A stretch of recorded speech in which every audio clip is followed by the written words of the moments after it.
So one of the things I encourage in my classroom is that kids feel safe to have discussions.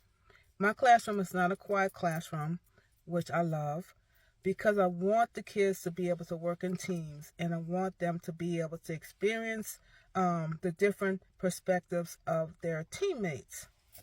So yesterday we had a story that we were talking about, and we had a discussion. We had already talked about the story. We had already read the story. The kids read it in teams, but there were a couple of high level questions that I wanted to talk to them, ask them.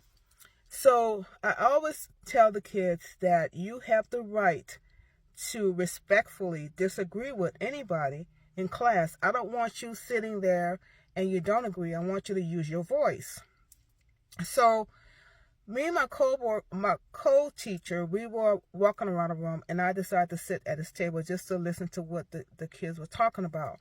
So they were having a discussion about the story that we read, and I decided to ask a question about the character and how they would handle the situation if they were in that story. Because in the story, the child was the same age as they were.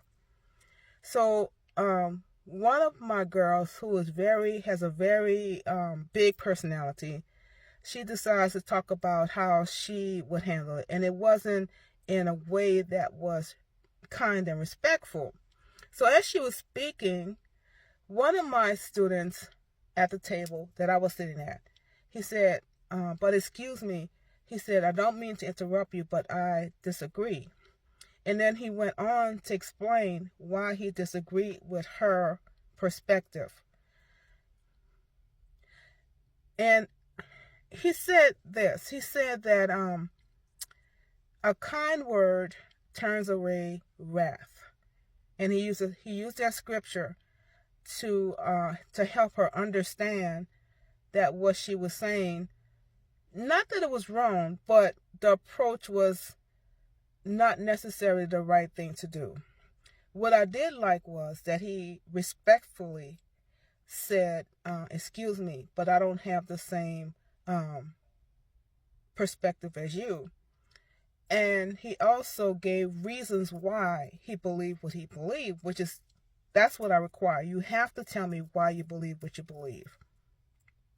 So it not only calmed her down, but it also got her to think about what she said and rethink about what she said, and for them to have those rich discussions.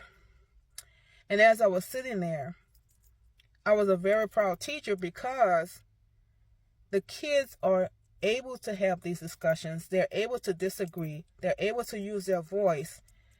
And they are able to respectfully disagree with each other. Because isn't that what the real world is like?